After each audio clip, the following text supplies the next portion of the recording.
जिस तरह ताली कभी भी एक हाथ से नहीं बजती, उसी तरह एक अकेला व्यक्ति लंबे समय तक किसी गलत या सही काम को खुद आगे नहीं बढ़ा सकता। इसके लिए उसको उसके ही जैसे लोगों की जरूरत पड़ती है। एक बार बुद्ध यात्रा करते हुए एक गांव पहुंचे। गांव में एक चरित्रहीन स्त्री थी जो कि बुद्ध को देखकर बहुत आकर्षित हुई। वह रोज उन्हें देखती और हमेशा उनसे बात करने की कोशिश किया करती, लेकिन उसे कभी मौका नहीं मिलता क्योंकि कोई ना कोई हमेशा बुद्ध के आसपास रहता था। एक दिन ऐसा आया कि बुद्ध अकेले थे। मौका पाकर वह बुद्ध के पास पहुंची। स्त्री बोली, क्या आप इस गांव में नए हैं? आपका यहाँ कैसे आना हुआ? बुद्ध बोले, मेरा तो यही कार्य है, गांव गांव जाकर लोगों को ज्ञान देना। स्त्री बोली, आप दिखने में बहुत आकर्षक हैं, बिल्कुल एक राजकुमार की तरह। आपने युवावस्था में ही यह गेरुआ वस्त्र क्यों धारण कर लिया? बुद्ध बोले, मेरे जीवन के 3 सवाल थे जिसका जवाब खोजने के लिए मैंने गेरुआ वस्त्र धारण किया था। एक बीमार आदमी, एक बूढ़ा व्यक्ति और मृत्यु। इन 3 सवालों के जवाब मिलने के बाद मैं समझ गया कि जीवन में सब कुछ नश्वर है, कुछ नहीं बचाने वाला। यह शरीर तो एक दिन मृत्यु को प्राप्त हो जाएगा, इसलिए मैंने संसार का मोह छोड़ दिया है। बुद्ध की बातें सुनकर वह स्त्री बड़ी प्रभावित हुई। उससे किसी पुरुष ने कभी इस प्रकार की बातें नहीं सुनी थी। उसने बुद्ध के सामने हाथ जोड़े और कहने लगी, आप आकर्षक के साथ साथ बड़े बुद्धिमान भी हो। मैं आपको अपने घर भोजन के लिए निमंत्रण देना चाहती हूँ।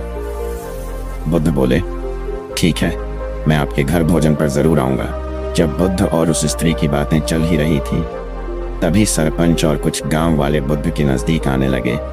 उन्होंने दोनों को एक साथ देख लिया। स्त्री ने जैसे ही लोगों को अपनी तरफ आते देखा, जल्दी से वह भागते हुए निकल गई। सरपंच और गांव के कुछ लोग बुद्ध के पास पहुंचे।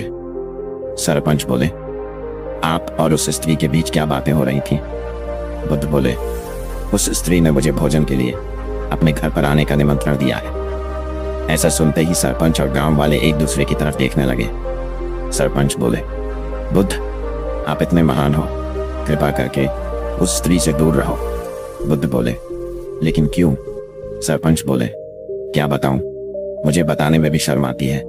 वह स्त्री चरित्रहीन है। आप जैसे महापुरुष उसके यहाँ भोजन पर जाएं, ये तो बड़े अपमान की बात है।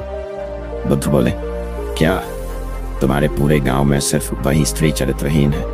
सरपंच बोले, हाँ बुद्ध, उसने बहुत सारे लोगों का घर तोड़ा है। वह सभी पुरुषों को अपने रूप के जाल में फंसाकर मोहित कर देती है। उसकी धूर्तता और नीचता की कोई हद नहीं है, इसलिए मैं आपको आपके भले के लिए ही बता रहा हूँ। बुद्ध बोले, सरपंच जी, क्या आप मुझे एक हाथ से ताली बजाकर दिखा सकते हैं? सरपंच बोले, ये आप क्या कह रहे हो? एक हाथ से ताली कैसे बज सकती है? बुद्ध बोले, चलो, आपको इस बात का तो ज्ञान है कि ताली कभी एक हाथ से नहीं बजती। यदि वह स्त्री चरित्रहीन है तो इसका अर्थ यह है कि तुम्हारे गांव के पुरुष भी चरित्रहीन है।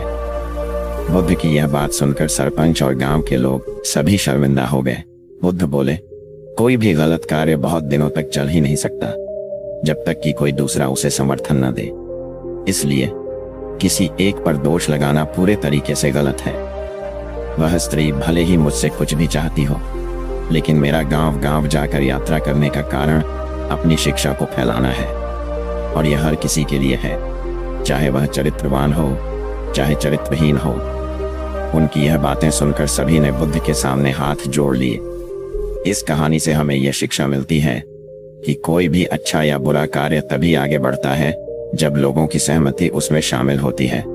इसलिए हम एक पक्ष को पूरा सच और दूसरे पक्ष को पूरा झूठ नहीं कह सकते। दोस्तों, अगर यह कहानी आपको अच्छी लगी हो तो इस वीडियो को लाइक करें और ऐसी और कहानी सुनने के लिए law of attraction YouTube channel को सब्सक्राइब जरूर करें। तब तक हम मिलते हैं ऐसे ही एक प्रेरणादायक कहानी के साथ अगले दिन। धन्यवाद।